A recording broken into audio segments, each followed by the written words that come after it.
Bien, buenos días. Vamos a empezar la parte de cardiología clínica y el primer tema está en relación a el problema de enfermedad coronaria. Lo que va sucediendo, y nosotros también estamos incluidos dentro de esta situación, es que las enfermedades crónicas, como causa de muerte, han desplazado a los procesos infecciosos. Eso ya se ve desde el 2008 y nosotros estamos ya inmersos en ese tipo de situación. Y lo preocupante es que si bien las enfermedades crónicas desplazan a las infecciosas, como se muestra ahí, más del 80% ocurren en países de ingresos medios y medios bajos. Esa situación que empezó más o menos alrededor del año 2000, a nosotros ya nos va afectando y ven ustedes allí en lo que se refiere a la mortalidad por enfermedades transmisibles y en relación a lo que son las enfermedades crónicas. Entonces, si ustedes ven las enfermedades crónicas, que es la barra del centro, en los países de altos ingresos es la principal causa. Lo mismo sucede en los países de ingresos medios altos y medios bajos. Y cuando uno se va al extremo, donde están los países de bajos ingresos, si bien las infecciosas, que es la barra en azul, no se ve muy bien ahí, pero está en primer lugar las enfermedades infecciosas, pero vean cómo las crónicas están muy cerca, no están muy alejadas. Y es que la tendencia es que los países, conforme se van desarrollando, las infecciosas se controlan por los nuevos tratamientos antibióticos, por los planes de vacunación, por prevención. Todo eso hace de que las infecciosas felizmente se van controlando, pero las crónicas son las que toman un mayor protagonismo. Y nosotros estamos igual. En este momento nosotros somos un país de un ingreso medio alto por el desarrollo económico que hubo y estamos dentro de ese esquema y efectivamente cuando uno ve cuál es la tendencia hacia el futuro, lo que está en la barra en naranja, que son las enfermedades crónicas, vean cómo eso es lo que va predominando y para el 2030 eso va a seguir siendo la principal causa de muerte, las enfermedades crónicas, donde están las cardiovasculares, el cáncer, problemas respiratorios, diabetes. Esas son las que van a generar mayor mortalidad. Las infecciosas felizmente se controlan cada vez mejor, lo que está en una barra celeste, pero lo que predomina es lo que viene a ser esa barra naranja, enfermedades crónicas. Y eso es lo que se ve a nivel mundial, pero uno podría decir el Perú puede ser diferente y no, vean ustedes cómo cuando uno compara más o menos ya 2000, 2008 hacia adelante, vean ustedes cómo las enfermedades transmisibles, que es la que están hacia el lado derecho, vean cómo van disminuyendo en forma importante, y más bien las no transmisibles, que son las crónicas, en el Perú también es lo que está desarrollándose, ¿no? Entonces ha habido esa transición epidemiológica. Ahora, cuando hablamos de enfermedades crónicas, ¿de qué enfermedades crónicas estamos hablando? Ahí ustedes pueden ver en naranja las enfermedades crónicas, que son las enfermedades no transmisibles. En primer lugar está la enfermedad cardiovascular, después tenemos el cáncer y ya los problemas respiratorios obstructivos. El EPOC está en tercer lugar, bastante alejado, y lo que se refiere a diabetes, que también es algo que se va desarrollando, está en cuarto lugar, pero principalmente sigue siendo la enfermedad cardiovascular la primera causa. Entonces uno ve enfermedad cardiovascular y en segundo lugar el problema del cáncer. Son los dos problemas más serios que tenemos. El cáncer se está volviendo una enfermedad crónica porque se está controlando, se cura muchos pacientes con cáncer. En Estados Unidos para el 2022 habían 18 millones de personas que habían sobrevivido al cáncer. Es una cifra bastante creciente y eso cada vez va en aumento. Y es que ya el cáncer, gracias, se va volviendo un problema crónico. La persona, siempre y cuando, eso sí, se le diagnostique a tiempo, se le diagnostique tempranamente, y eso también sucede acá, no es que sea solamente en los países desarrollados. En el caso también nosotros de Perú, un cáncer de mama, un cáncer de próstata diagnosticado a tiempo, su supervivencia pasa del 90%. O sea, esa persona no se va a morir del cáncer.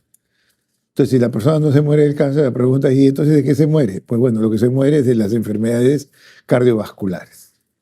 ¿Y por qué se mueren de las enfermedades cardiovasculares? Fundamentalmente por dos motivos. Uno, porque cuando hablamos de los diagnósticos del paciente oncológico, estamos hablando del adulto, porque el cáncer también da en niños y la tendencia mundial que se va viendo en este momento y que es preocupante es que los cánceres empiezan ahora a edad temprana. Estábamos acostumbrados a ver el cáncer en personas por encima de los 50, 60 años, el grueso de los problemas oncológicos. No es que no haya cáncer en niños, sí, tienen ustedes los problemas hematológicos como las leucemias, los linfomas, pero eso ya es conocido. Ahora lo que se está viendo es cáncer de mama en mujeres de 25 años, y eso antes no había, ¿no? Entonces se van viendo enfermedades que son las enfermedades oncológicas tardías, ahora en gente más temprana. Eso es lo que se va viendo. Recientemente ha sido la publicación del problema oncológico en Estados Unidos y da la tendencia que ya se veía, que ahora el cáncer va a ser en edades tempranas. No necesariamente hablamos de leucemias, linfomas, sino los cánceres que atacan a la gente de 50, 60 años, ahora se está viendo en gente más joven.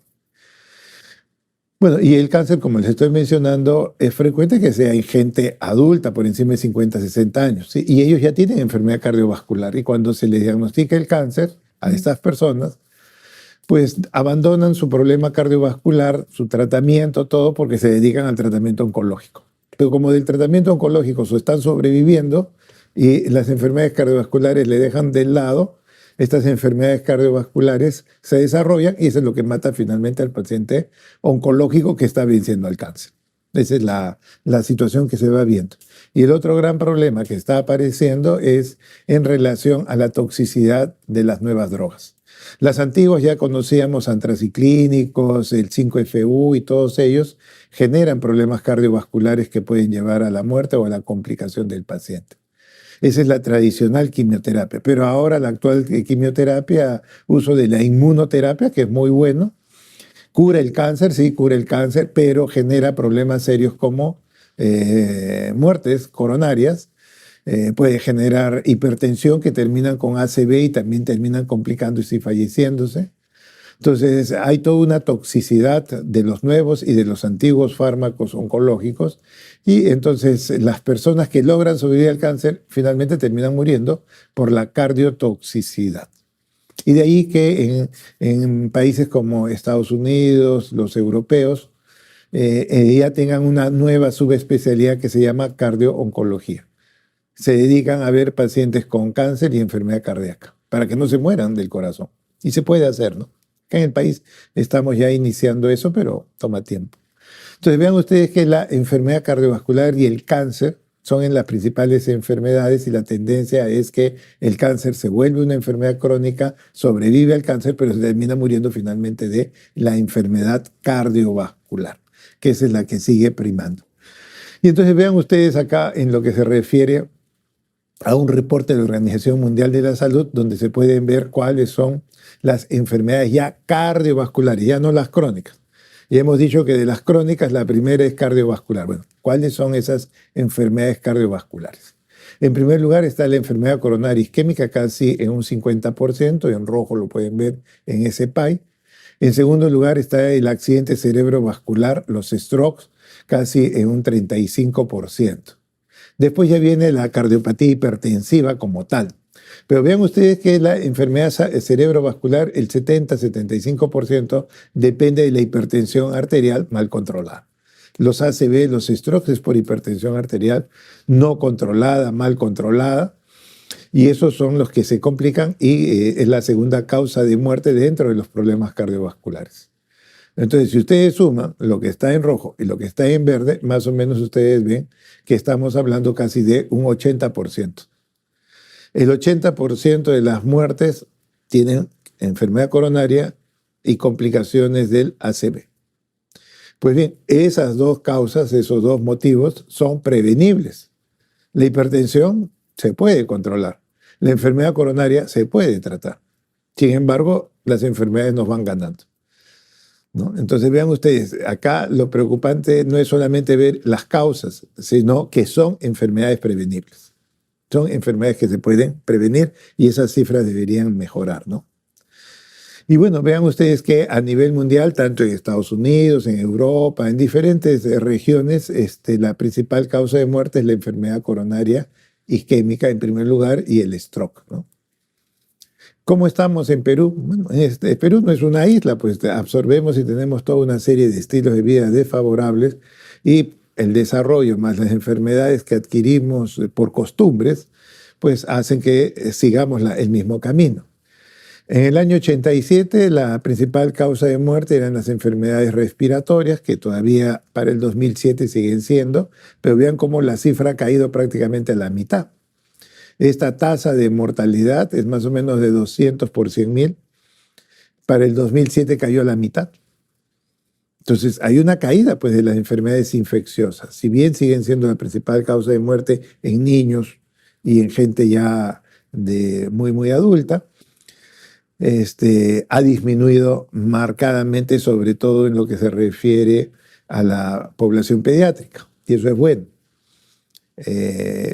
Vean ustedes que en el año 87 la enfermedad coronaria isquémica, los infartos, estaban en el 4.º lugar, pero vean cómo 20 años después pasa a ser la segunda causa.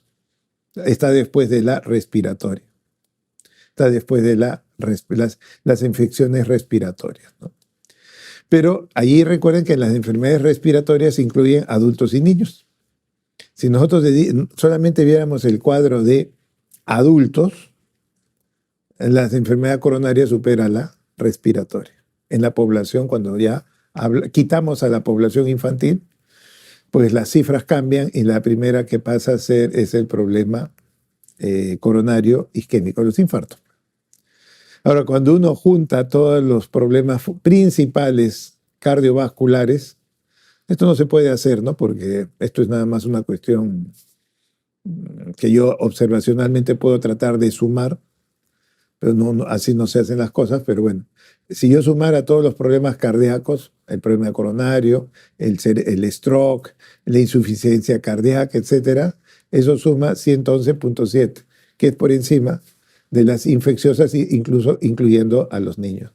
O sea, en realidad el problema coronario sigue siendo un problema importante que va desplazándose porque las infecciosas ya se controlaron a buena hora, pero no hay todavía un plan, un programa bastante adecuado para las enfermedades crónicas. ¿Por qué? Porque hemos estado abocados a problemas infecciosos. Eso es entendible, pero ya la transición epidemiológica sucedió en el Perú, pues también los programas de salud tienen que ir cambiando en forma más rápida y veloz hacia las enfermedades crónicas. Sobre todo porque las crónicas se pueden prevenir, ¿no? ¿Cómo estamos en relación a los problemas coronarios isquémicos? No tenemos realmente un registro nacional, no lo podemos hacer. La seguridad va por su lado, el MINSA va por otro. Tratamos de juntar información, no se puede, ya lo hemos hecho varias veces. Los intentos y no se puede. Pero en general lo que vamos viendo es que el 70% de los infartos son en hombres, pero hay un 30% que sucede en mujeres. La mujer no está exenta de tener un infarto.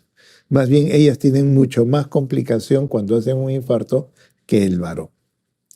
Ahora, todo este problema coronario, si bien hay múltiples factores de riesgo, uno de los problemas que es manejable y controlable es el problema del colesterol. Pero el colesterol como tal, si bien el público ya lo va entendiendo, el término adecuado es hablar de dislipidemia. Desde el punto de vista médico, el término es dislipidemia porque una parte del problema de lípidos es el colesterol elevado, el LDL. Esto es mucho más. Y entonces el término adecuado es dislipidemia. ¿Qué es la dislipidemia? Pues es cualquier trastorno del perfil lipídico. Es cualquier trastorno del perfil lipídico. Y en donde vamos a tener dos cosas. Problemas en cantidad de grasa. Lógico, a mayor cantidad de grasa, mayor problema cardíaco. Pero también interesa la calidad de la grasa. La calidad de la grasa es muy importante. Nosotros tenemos una grasa que es el LDL, que obstruye las arterias, pero tenemos un protector que es el HDL. El HDL se trata de revertir el problema de la aterosclerosis, y cuanto más alto sea el HDL, vamos a estar más protegidos. Pero si tenemos un HDL bajo, vamos a tener más chance de terminar con un infarto. Entonces, el problema del colesterol no es solamente hablar de cantidad alta, sino de la calidad de la grasa. Si yo tengo mi protector muy bajo, igual puedo desarrollar problema coronario. Por eso son una serie de alteraciones del perfil lipídico que incluye problemas en cantidad, LDL alto, pero también HDL bajo, y la calidad de la grasa. Los diabéticos tienen un tipo de grasa más aterogénica. Ellos tienen un LDL de menos tamaño que el no diabético. Eso se llama LDL pequeño y denso. Es un LDL más aterogénico. Recuerden que el paciente diabético ya no se ve con frecuencia lo que antes veíamos, coma hiperosmolar, cetoacidosis, ya no se ve con frecuencia eso. El paciente con diabetes, ¿de qué se muere? De un infarto. Y se muere de un infarto, ¿por qué? Porque a pesar de tener cifras de colesterol a veces, dentro de un rango a veces adecuado, tiene un LDL demasiado aterogénico, que aún teniendo cifras normales de LDL, ese paciente puede desarrollar aterosclerosis. ¿Por qué? Porque su LDL es muy aterogénico. Hay que ser más agresivo en el paciente diabético, hay que controlarlo mejor. Pues bien, ¿qué se ha avanzado en esto? Bueno, sí hemos avanzado en lo que se refiere ya que el público en general entiende el colesterol.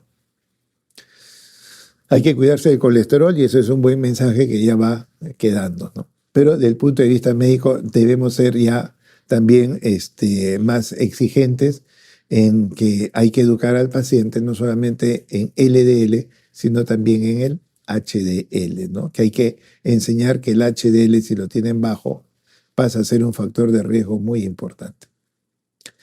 Pues bien, las grasas no se pueden mover en el plasma, en el agua, porque la grasa pues es insoluble en agua, pues, ¿no? Entonces el organismo, para poder viajar, hacer transportar esta grasa, pues la grasa es necesaria para el cuerpo. Nosotros no podemos vivir sin grasa. La grasa forma parte de la membrana celular, la grasa es parte de hormonas, ¿no? La grasa es una serie de mediadores químicos. La grasa es necesaria, lo malo es tener las cifras alteradas, ese es el problema. Pero la grasa es necesaria y la necesitamos en todo el cuerpo. Entonces, esta grasa tiene que circular en el plasma, en la sangre. Y el plasma y la sangre es agua.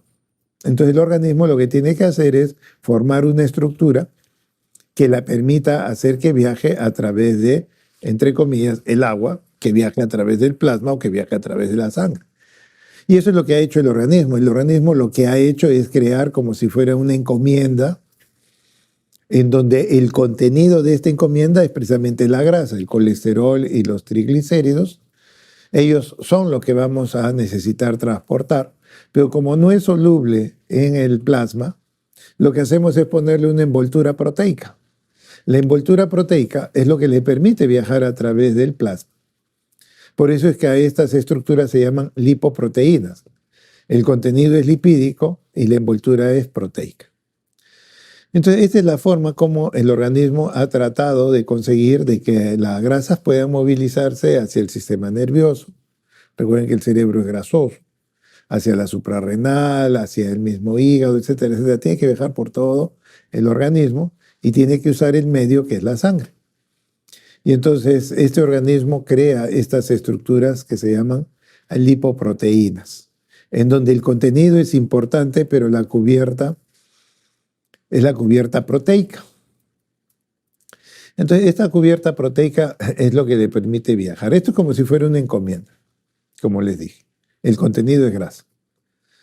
Pero toda encomienda tiene que tener algo muy importante, una etiqueta que le diga a dónde debe ir o dónde lo van a reconocer. Si ustedes mandan una encomienda, no solo basta el contenido, tienen que ponerle una etiqueta de decirle a dónde van, dónde lo van a recibir. Bueno, las lipoproteínas tienen esa etiqueta y se llama apolipoproteína. que es lo que le da prácticamente la funcionabilidad. Si ustedes mandan una encomienda sin dirección, no sirve para nada. Entonces, necesitamos de esa apolipoproteína. En muchos países acá todavía no está muy difundido. Lo que se mide es el APO también. No solamente se mide la cantidad de LDL, de HDL, se mide los APO. ¿Por qué el APO? Porque el APO es lo que le va a determinar la funcionabilidad.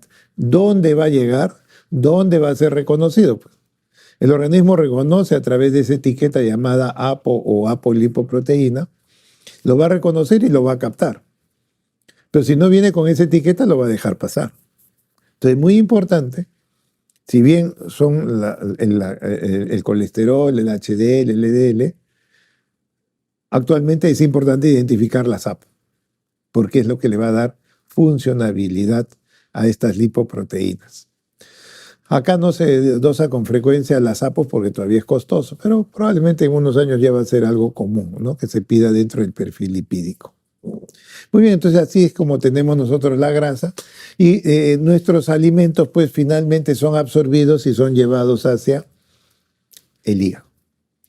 Entonces la grasa que se absorbe en el intestino, lo que el intestino absorbe es el kilo, no se absorbe el kilo. En la boca formamos lo que se llama el bolo alimenticio, de ahí va a pasar al estómago y se transforma con los ácidos en el quimo, y ese quimo pasa al intestino y con los jugos pancreáticos, bilis, jugo intestinal, se va transformando en kilo. El kilo es lo que el intestino, el enterocito absorbe. Y entonces a esta primera lipoproteína, producto de lo que el enterocito, producto de lo que el intestino ha absorbido de grasa, el enterocito absorbe la grasa de los alimentos y va a formar su primera encomienda. Esa primera encomienda se llama kilomicrón. ¿Cuál es la finalidad de este kilomicrón? Llevar la grasa que se ha absorbido a través del kilomicrón, es llevar toda esta grasa hacia el hígado. Toda la grasa que hemos comido, lo que lo hemos logrado absorber, el enterocito lo empaqueta y forma el kilomicrón. Y entonces vean ustedes la estructura de un kilomicrón, ¿no? Poquito menos del 90%, como está ahí, 86%, de todo este contenido grasoso, casi todo eso es triglicéridos. Y casi un 10% de lo que absorbe el intestino solamente es colesterol. Estamos hablando de una comida balanceada, por si acaso. Entonces, los triglicéridos son lo que más están dentro del kilomicrón y casi un 10% es de colesterol. Entonces, esta es la primera lipoproteína que se genera en el intestino y todo este contenido, ¿a dónde tiene que ir? Al hígado. Muy bien, llega al hígado y el hígado, ¿qué hace? Lo que va a hacer es tomar la grasa. Necesita la grasa para formar bilis, membrana celular, etcétera, etcétera. Entonces lo que hace es utilizar la grasa de nuestros alimentos que hemos absorbido. Muy bien, ahora el hígado no se va a cargar con toda la grasa, pues si no se transformaría en un hígado graso y sus problemas deleterios. Entonces lo que hace es que todo el exceso de grasa que tiene el hígado, ahora lo empaqueta toda esa grasa y va a formar lo que se llama el VLDL. El VLDL es la lipoproteína de muy baja densidad. Las siglas en inglés han quedado, eso no las van a cambiar. Es el very low density, es la lipoproteína de muy baja densidad. Este VLDL va a salir del hígado llevando la grasa que el hígado ya no va a usar. El 50% es triglicéridos y un 20% es colesterol. Y entonces este VLDL va a salir a repartir grasa. Pero como antes les decía, si bien es importante la encomienda, nos interesa la etiqueta. Por ejemplo, el kilomicrón, para poder entrar al hepatocito, el hepatocito lo reconoce siempre y cuando tenga su APO. Y el APO que tiene es el APO B48, como se ve ahí. Eso es lo que identifica que esa lipoproteína tiene que entrar al hígado.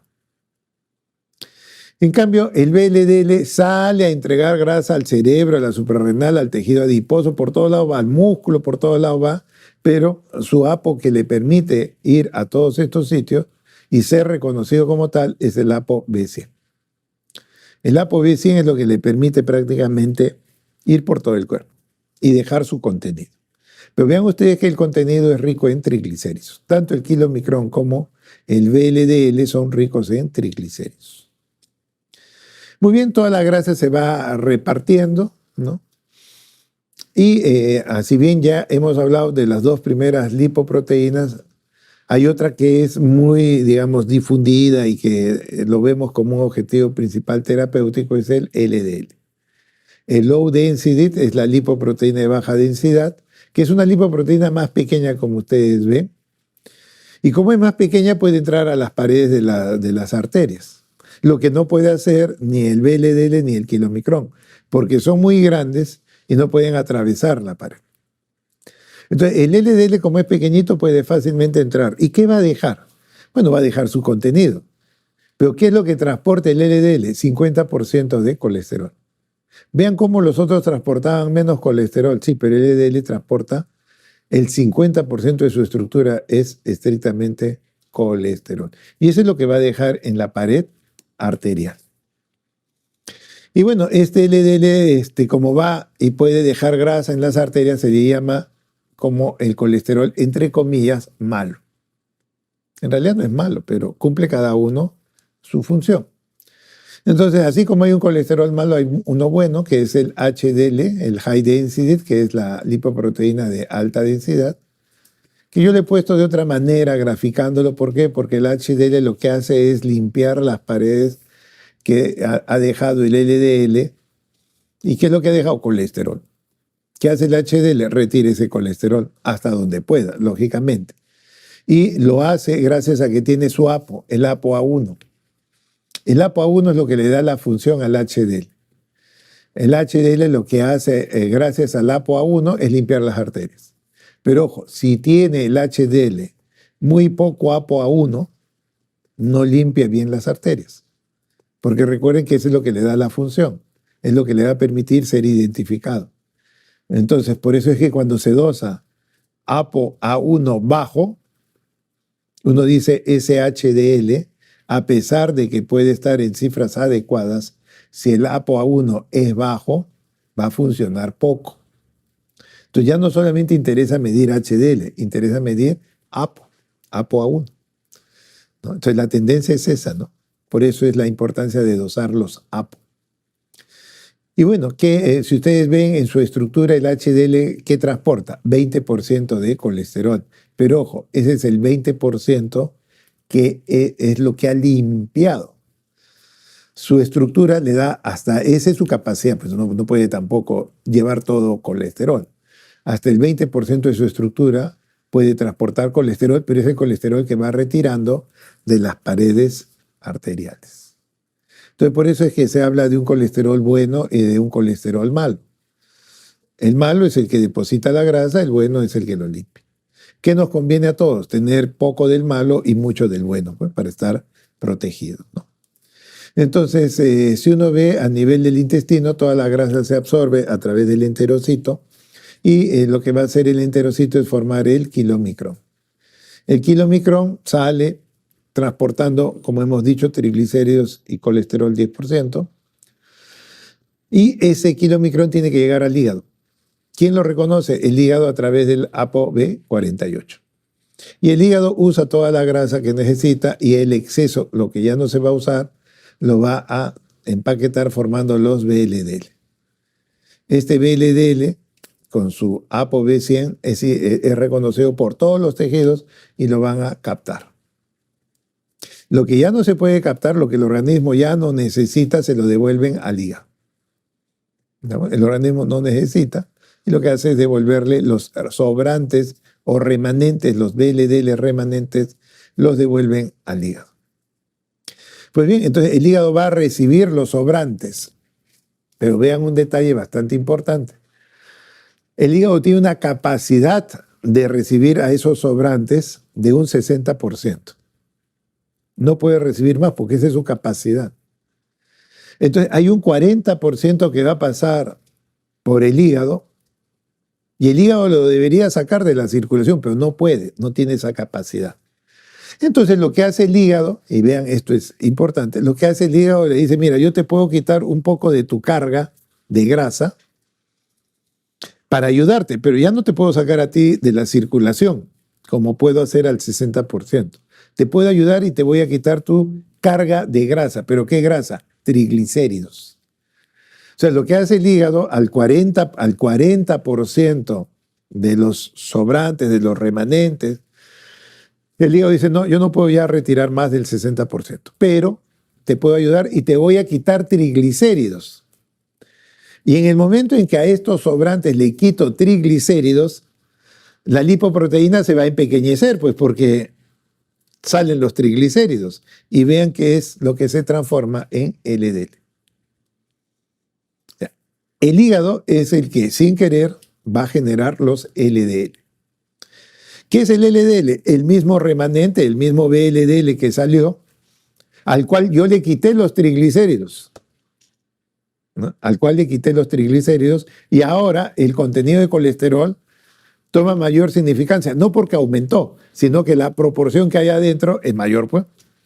Es lo que estamos haciendo, es nada más quitarle los triglicéridos, pero la composición cambia. Pues. La composición cambia. Y entonces el LDL sí es rico en triglicéridos. Perdón, en colesterol. ¿Por qué? Porque ya le quité todos los triglicéridos.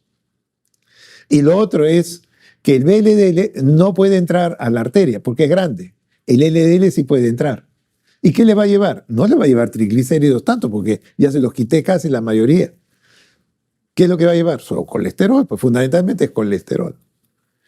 Entonces por eso es que el LDL transporta fundamentalmente colesterol, pero ese paso lo hace el hígado. De todo lo que le llega al hígado, el 60% lo retira de los remanentes, pero el otro 40% se transforma en LDL. Este LDL va a circular por el organismo. Y vean ustedes que esto es fisiología, no es enfermedad todavía. Fisiológicamente, la cuarta parte, el 25% de los LDL, va a las arterias. Eso es fisiología. La cuarta parte, el 25% de los LDL, van a entrar y van a dejar grasa en la pared arterial. El otro 75% sigue dando vueltas hasta que finalmente el hígado los trata de retirar de la circulación. Pues bien, entonces vean ustedes que hay un 25% de los LDL formados que van a ir a las paredes arteriales. Y eso es fisiología. Entonces, ¿todos deberíamos tener ateroesclerosis? Bueno, hasta ahí podríamos decir que sí, pero ¿quién falta? Falta el HDL. Y ese HDL es el que se encarga de limpiar ese 25% de grasa.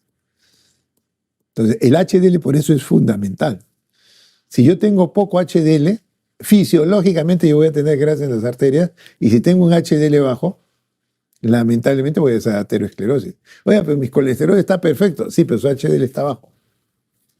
Y por eso es que puedo desarrollar ateroesclerosis. Lo más frecuente es que lo que sucede es que nosotros comemos mucha grasa. Por eso es que se produce la ateroesclerosis. Fundamentalmente es porque no consumimos las cantidades adecuadas y entonces todo este esquema tiende a cambiar. Si yo pusiera, por ejemplo, un número, no interesan las cifras, ¿ah? Al final sí hay un concepto que es fundamental. Si yo la cantidad de grasa en una dieta adecuada fuera de 100, por decir, entonces yo lo que voy a tratar de hacer es que yo lo que voy a hacer es formar, por decir, 100 kilomicrones.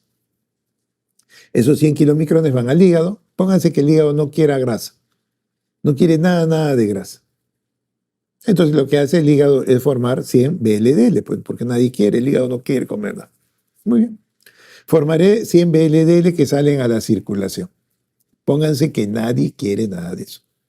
Bueno, de esos 100 que van a entregar, si nadie lo quiere, los 100 regresan. Es un supuesto nada más.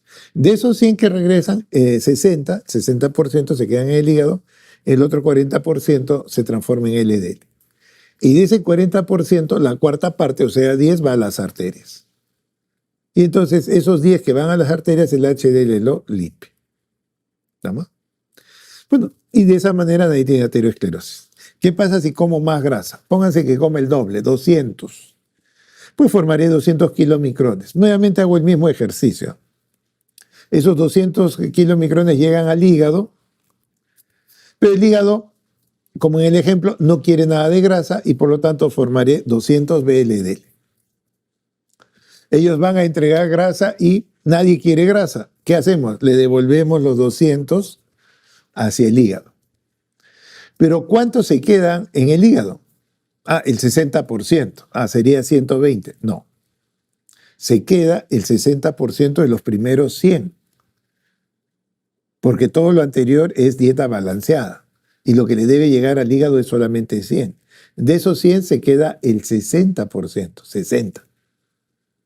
Pero ahora son 200. Bueno, igual yo me voy a quedar con 60. Todo el resto, 200 menos 60 es 140. Esos 140 finalmente van a ir a transformarse en LDL. 140. ¿El hígado cuánto tenía capacidad de retirar? Pues el 75% de los primeros 100 que se transformaban en 40. De esos 40, 30 se iban al hígado y 10 se iban a la pared arterial. Y eso se sigue manteniendo porque esa es la fisiología. Entonces vean ustedes que de los 140 que ahora estoy formando, porque estoy comiendo el doble de grasa, ¿cuántos va a retirar el hígado? El hígado va a retirar 30, porque esa es su capacidad fisiológica. Entonces, ¿cuántos se van a las arterias? 140 menos 30 nos da 110. Esos 110 se van a las arterias. Pero tengo mi HDL. Sí, pero ¿cuánto limpiaba el HDL? 10. Porque esa era su capacidad. Entonces, ¿qué queda en la pared arterial? 100. ¿Qué significa el 100? Pues significa el exceso de grasa que he consumido. Mi dieta balanceada era sobre 100, ahora estoy consumiendo 200, el doble. Pues bueno, vean ustedes que todo el exceso, no interesa que sea 200, 300, 400, acá no interesan los números, lo que interesa es que ustedes entiendan fácilmente que todo el exceso de grasa por encima de la dieta balanceada, todo ese exceso de grasa, ¿a dónde se va? A las arterias. Todo el exceso se va, eso es lo que interesa, no interesan los porcentajes. ¿No? Entonces vean ustedes cómo la persona que come mal finalmente va a tener ateroesclerosis. Y esa es la primera causa por la cual nosotros desarrollamos ateroesclerosis. Comemos mal, comemos mucha grasa. Entonces, ya bien sea grasa que la podamos ver o lo que se llama grasa oculta. Entonces, toda esa grasa, finalmente, todo el exceso de grasa se va hacia las arterias. Esa es la primera condición por la cual desarrollamos ateroesclerosis. La segunda causa sería que yo tenga un HDL bajo. Porque recuerden que aún comiendo sano, una pequeña cantidad de grasa va a la arteria. Sí, pero el HDL lo limpia. Si tengo mi HDL bajo, puedo igual desarrollar ateroesclerosis. ¿Es menos frecuente? Sí, es mucho menos frecuente que lo de la comida. Lo más frecuente es que esto sea un problema de alimentación. Entonces, la primera causa es comida. La segunda causa es HDL bajo. Y el HDL bajo está, entre otras cosas, relacionado al tabaco, está relacionado a la actividad física. Recuerden que nosotros nosotros somos sedentarios, tratemos lo que tratemos de hacer, somos sedentarios, pues prácticamente estamos todo el día sentados, y podemos ser sedentarios que hacemos ejercicio, pero no dejamos de ser sedentarios. Entonces, por eso es que cada vez el estatus nos vuelve más sedentarios, y por eso es que nuestro HDL baja. Y aún teniendo una dieta sana, saludable, si tenemos el HDL bajo, podemos desarrollar aterosis. Y la otra posibilidad es que tengamos las dos cosas juntas. Comemos mal y tenemos sedentarismo. Entonces vamos a tener un LDL alto y un HDL bajo, ¿no? Eso es la modernidad, es el estilo de vida que tratamos de luchar, tratando de hacer caminar, hacer ejercicio, ¿no? Pero nuestro estatus, ¿cuál es? Sedentario que hace ejercicio, ¿no? Muy bien. Entonces vean ustedes que el HDL es muy importante. ¿Por qué? Porque el HDL lo que hace es ir hacia la pared arterial. Vean que el HDL naciente ese es el que recién se forma, es como un disco plano, no hay nada en su interior. Se acerca a las paredes arteriales y gracias a su ApoA1 convierte la grasa que estaba allí esterificada, lo convierte en no esterificada y lo capta, lo captura, lo retira de la pared arterial y el HDL cambia de naciente a un HDL3, que ya es un disco que en su interior vamos a tener el colesterol que se ha limpiado. Entonces, el HDL lo que hace es retirar la grasa de las paredes arteriales.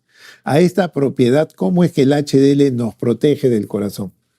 Se llama el transporte reverso del colesterol. ¿Por qué se llama transporte reverso del colesterol? Porque el hígado lo que ha hecho, sin querer lógicamente, pues el hígado ha formado LDL. Y sin querer esos LDL, recuerden que entran a las paredes arteriales. Entonces, sin querer, toda esta situación se ha sucedido. Bueno, muy bien. El HDL, ¿cuál es su función? Tomar la grasa que está en la pared arterial y devolvérselo al hígado para que el hígado lo bote por la bilis.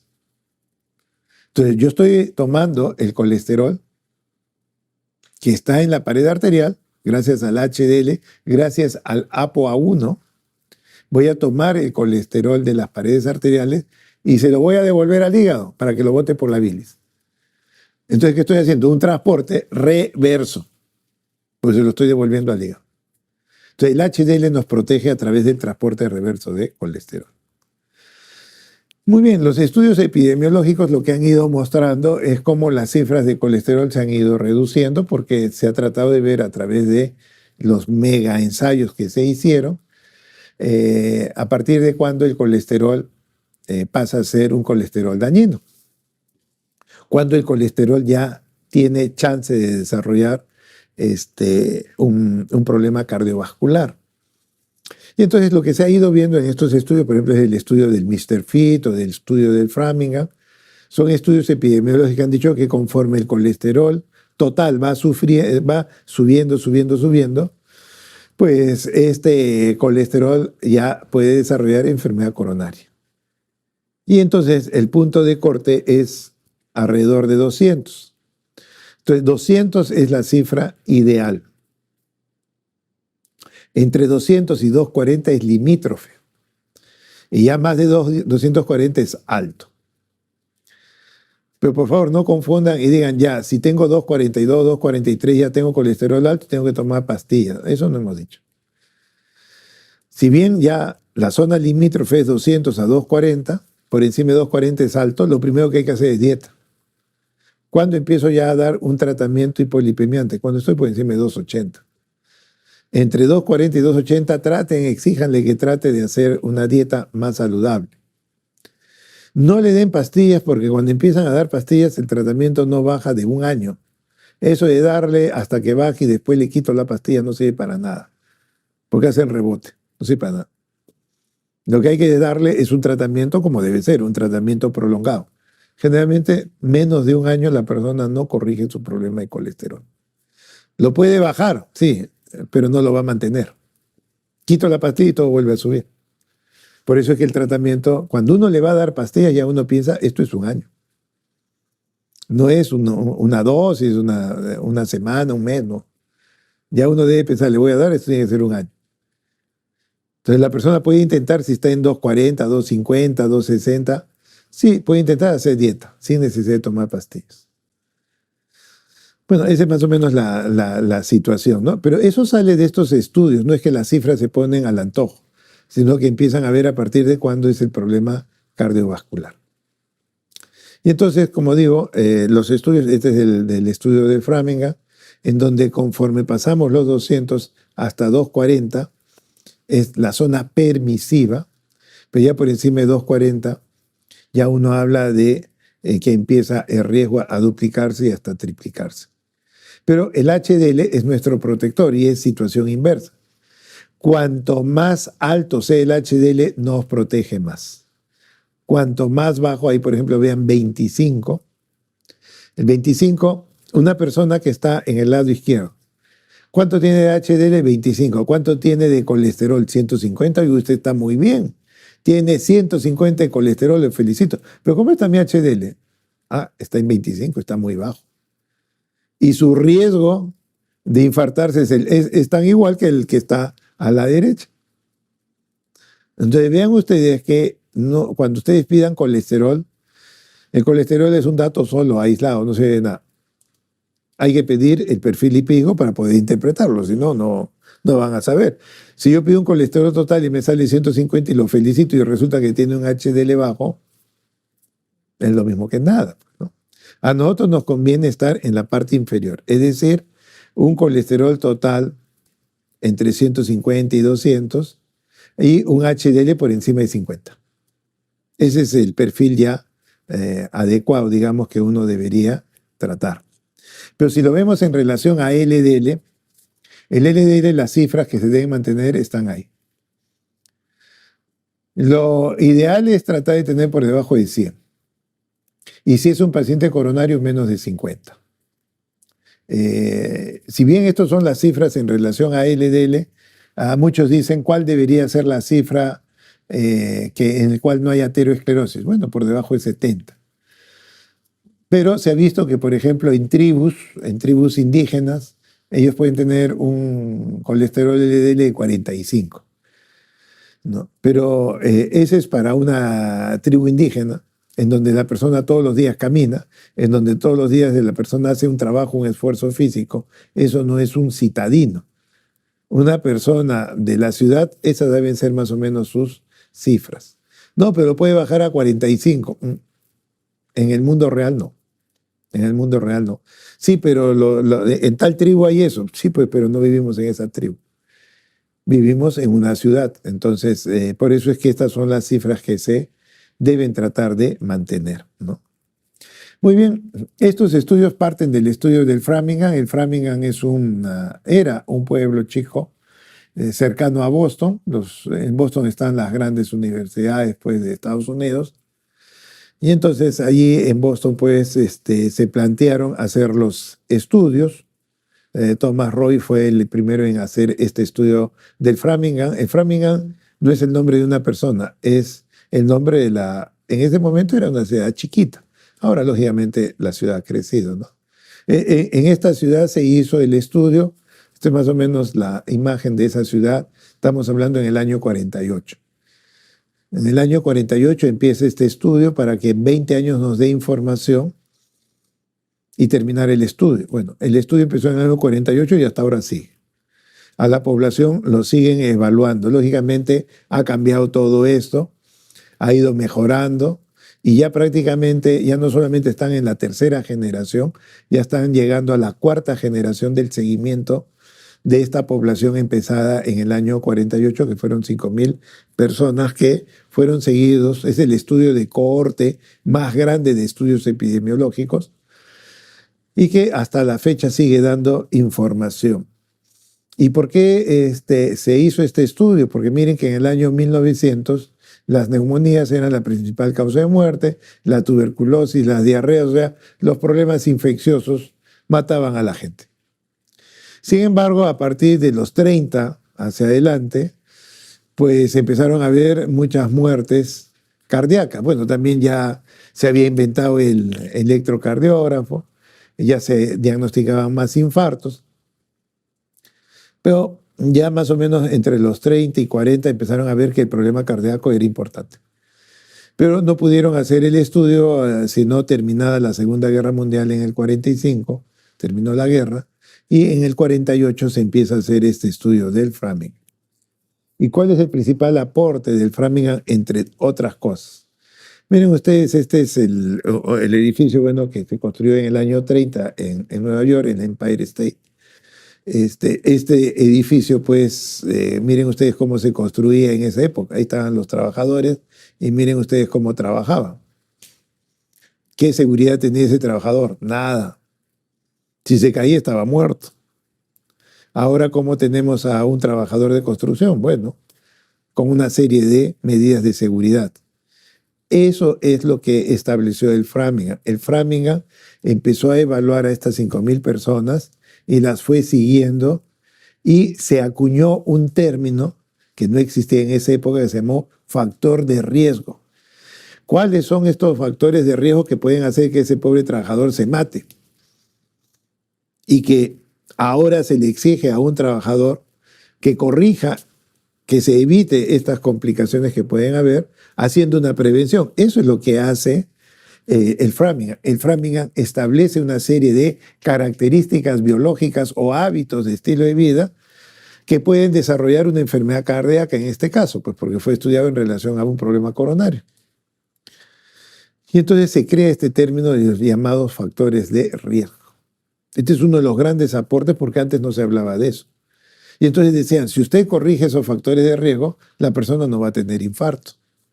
Entonces, el estudio de Framingham, ya en el año 57, estamos hablando, esto empezó en el 48, a los 9 años, un poco antes, ya los estudios se iban mostrando que la hipertensión y el colesterol generaba infartos. Ya 4 años después, ya se crea este término de factor de riesgo y al año siguiente se habla ya del tabaquismo. Recuerden que antes la gente fumaba, incluso los médicos, y hasta ahora todavía uno que otro fuma todavía siendo médico. El tabaquismo, que ya con estudios del año 40 ya se veía que había muchos problemas, pues ese tabaquismo recién en el año 62 se demostró que tiene una alta incidencia de infartos, ¿no? Ahora ha aparecido el cigarrillo electrónico. El cigarrillo electrónico es peor que el cigarrillo normal, por si acaso. No piensen que es mejor. No, que no tiene sustancias tóxicas. Tiene nicotina y la nicotina en la misma persona le puede aumentar. Un cigarrillo no le pueden aumentar a ustedes nicotina porque el cigarrillo ya tiene la nicotina introducida. Pero el cigarrillo electrónico uno le echa la nicotina la cantidad que quiere. Y la nicotina es lo que da adicción, pues. Entonces, por eso el cigarrillo electrónico es más peligroso que el cigarrillo convencional, ¿no? Pero bueno. Bueno, y ahí han ido apareciendo pues una serie de factores de riesgo gracias al estudio del Framingham. Hay más de 250 factores de riesgo, pero de estos factores de riesgo, algunos son no modificables. La edad yo me la puedo bajar, pero mi edad cronológica sigue avanzando. Y a mayor edad voy a tener más problemas de salud cardiovascular por el deterioro del organismo.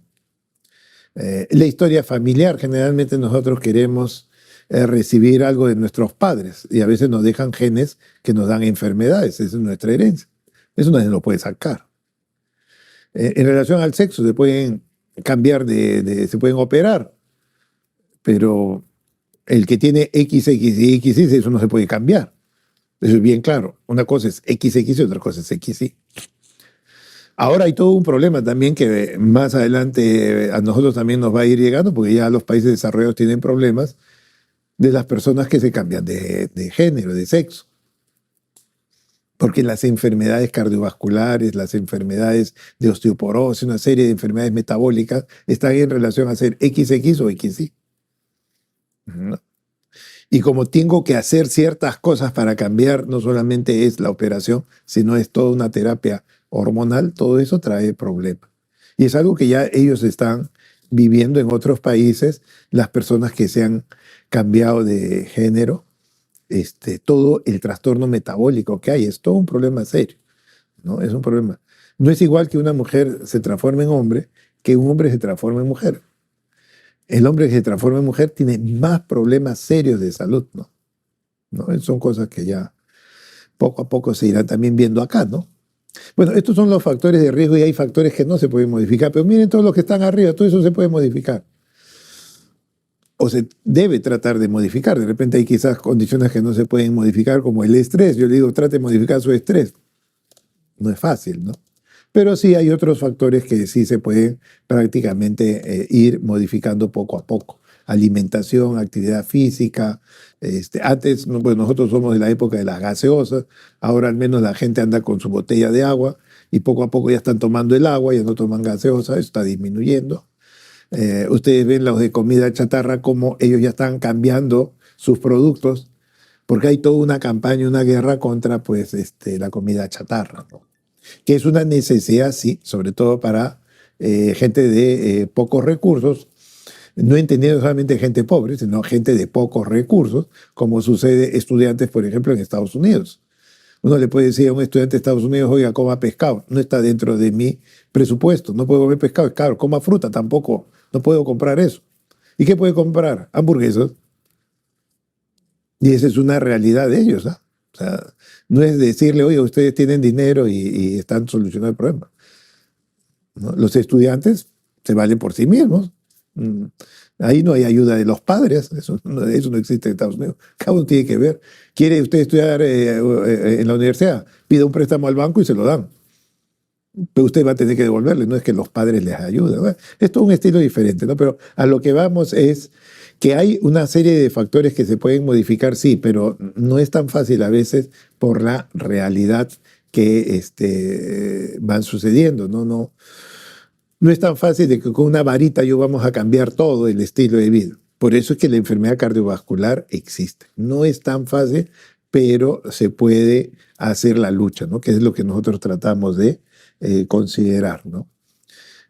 El tabaquismo, se consume cada vez menos cigarrillos, acá también en el Perú se consume menos, pero yo les quisiera preguntar, ¿cuántos de ustedes han preguntado a sus pacientes si fuman? Les aseguro que ninguno de ustedes le han preguntado. Porque dicen, bueno, ¿y qué hago? Si el paciente me dice, doctor, fumo, ¿qué le voy a decir? Deje de fumar, sí, se lo puedo decir. El paciente dice, doctor, yo quiero dejar de fumar, ¿a dónde voy? No sé a dónde mandarlo. ¿Por qué? Porque no hay ningún sitio que diga, este es un sitio para dejar de fumar. Lamentablemente acá no se han desarrollado las clínicas contra el tabaco, ¿no? Entonces, si uno quiere dejar de fumar, no hay a dónde ir, pues. Entonces, por eso las enfermedades crónicas están allí, no tenemos todavía políticas bien desarrolladas para luchar contra estas enfermedades crónicas.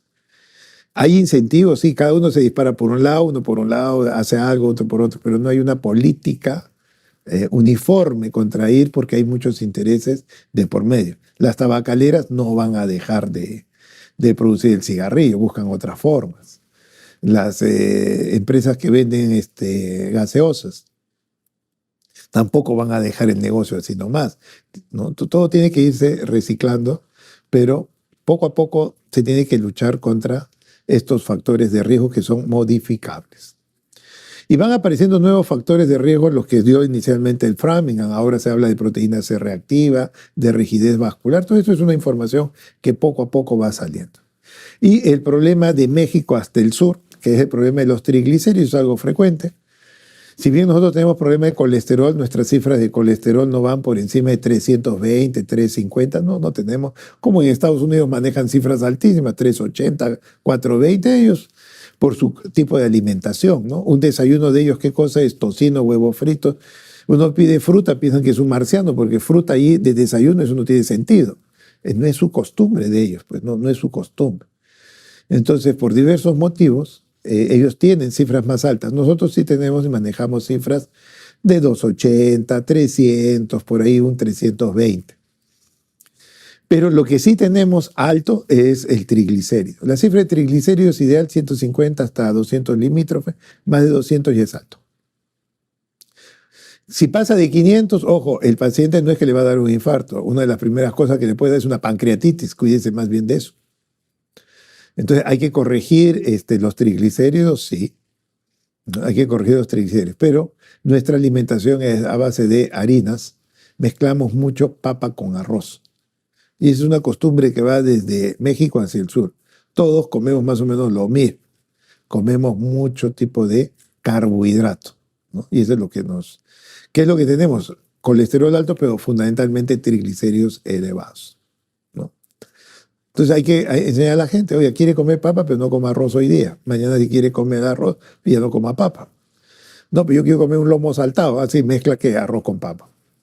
Esa es nuestra costumbre, pues, ¿no? Entonces, hay que cambiar el estilo de vida, sí, pues, ¿no? Eso hay que ir comiendo en forma diferente, ¿no? Entonces, los triglicéridos también es un factor de riesgo, sí. Entonces, antes se hacía este examen, la clasificación de lípidos, que es la que quedó, eso es muy antiguo.